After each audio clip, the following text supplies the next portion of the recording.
Greetings and welcome to the Kamado Joe cooking channel. I'm John Setzler, and today we're going to make moister meat with a wood-fired flavor by turning our Kamado Joe into a roasting oven, and we're going to toss on a 15-pound turkey. So those of you who are getting ready for Thanksgiving or any other holiday or meal where you'd like to cook a whole turkey, today I'm going to show you how to get that done on the Kamado Joe. So let's get started. Okay, I've got my Kamado Joe set up here with a full load of charcoal. I typically like to start out with a full load. I'm going to use one of the Kamado Joe fire starters, and I've made a little well right here in the middle. And I'm going to use my little torch. We're going to get that lit, and I've got the bottom vent wide open, and I'm going to leave the grill open here for about 10 minutes. While this catches up and gets the charcoal started. So after about 10 minutes or so, we'll be back to have a look. Okay, I've had it open here for about 10 minutes. The next thing I'm going to do is set my rack in with the heat deflector on it. We are going to be cooking this turkey over indirect heat. So I'm going to set that in and let that go. We're going to close the lid. I'm not going to put the grill on yet. We're going to close the lid and leave the top and bottom vents fully open until we get the grill temp up to about 350 degrees. Okay, we've got the Joe almost up to 300 degrees here, and I'm ready to slow it down so it doesn't get away from us. I'm going to leave the bottom vent fully open, and we're going to control the temperature today with the top vent only. So I'm going to slide the top vent completely closed and leave the daisy wheel portion of that vent fully open, and we're going to watch it for a few more minutes, and if we need to make an adjustment here to get to 350 to 375, we'll open it back up or we'll close it. So we'll be back in just a few minutes. Okay, our Kamado Joe is up to about 340 or so in the dome, so I'm going to tweak the top daisy wheel vent down to about 50% or so. Bottom vent still fully open, so we're going to let this sit here, and if it moves a little bit one way or the other, that's fine. Right now we're going to prepare our turkey, and then we'll make some more adjustments if we need to when we come back to put it on. Okay folks, I've got a 15-pound turkey here that I have thawed completely and rinsed and patted dry. And the first thing we're going to do is we're going to inject some flavor into this turkey. I have melted 3 sticks of butter, which I probably won't use all of this, and put a half a teaspoon of garlic powder and a half a teaspoon of onion powder in it. And we are going to inject, and you can watch this puff up as we inject it. We're going to inject this bird all over, every bit of it. And when I'm finished with this, we'll come back and have a look at the next step.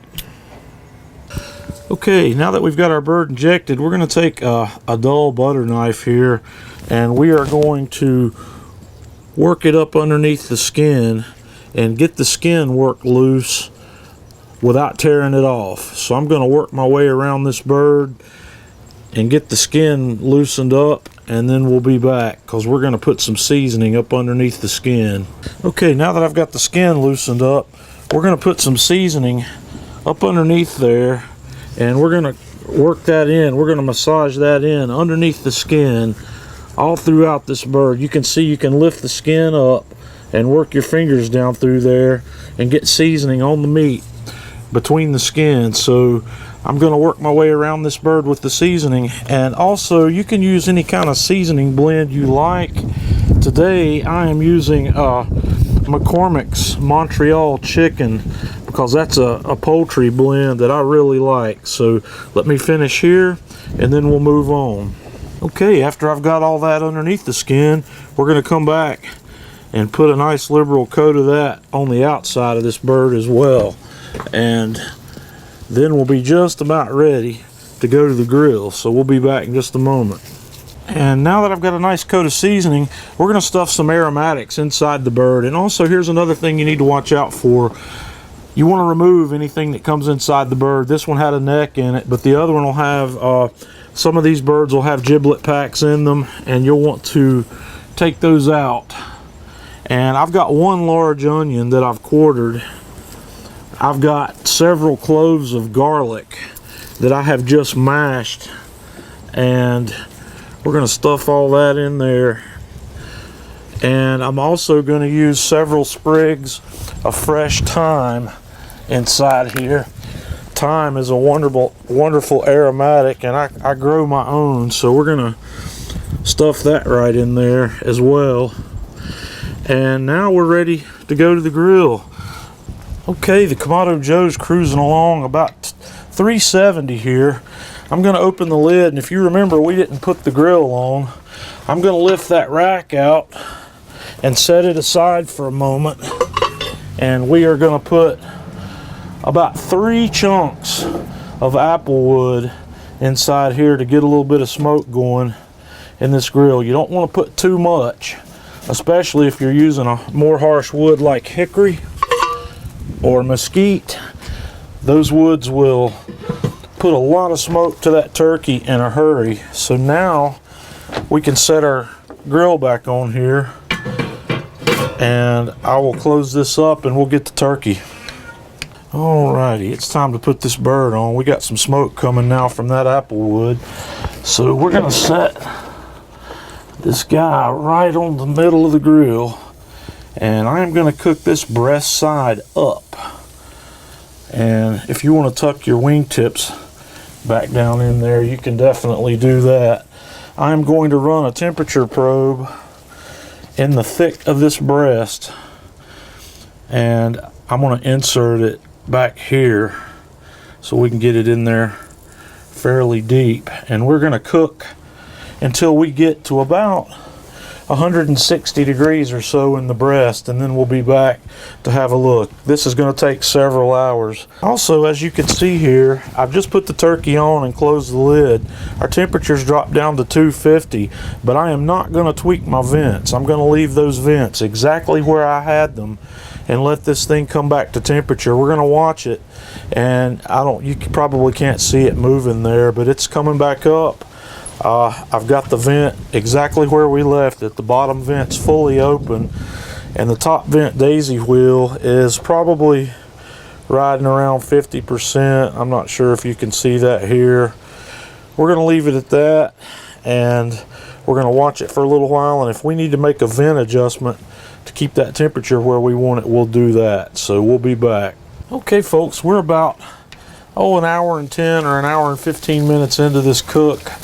And what we're going to do now is we're going to baste this turkey with a little bit of that butter, garlic, and onion mix that I injected, and we're going to just hit the outside of it and get a good baste on there. So we'll be back to have a final look at this turkey when it's done.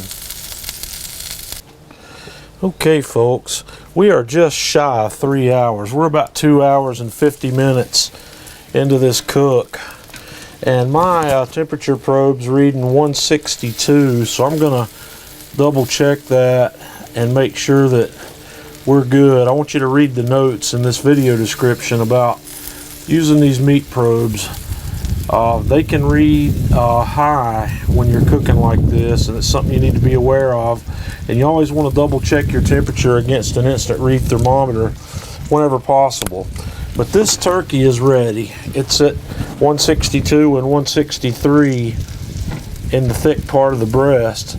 So I'm going to pull the meat probes out, and I'm going to get this on the cutting board, and I'm going to cover it in foil, and we're going to let it rest for 30 minutes before we cut into it. So I'll see you then. Alrighty folks, this thing's ready. It's rested.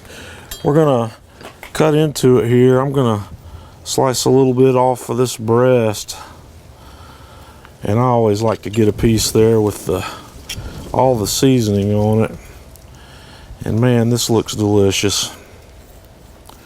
We'll slice a few more and have a taste of this right quick. My knife's a little dull. I'm gonna have to work on that. Let's see what this guy tastes like. Man, that's some good stuff. That seasoning and skin is delicious. I think everything's good here. I don't think I'd change anything about this. I don't know if the video shows it or not, but you can see the juices running here. It's very tender, very moist, excellent flavor. So I'm going to cut this guy up and share it with some family. So I hope you enjoy this, and if you have any questions, please leave us a comment. Feel free to subscribe to our channel and visit us on Facebook at Kamado, or at facebook.com/Kamado Joe. Until next time, this is John Setzler with the Kamado Joe Cooking Channel.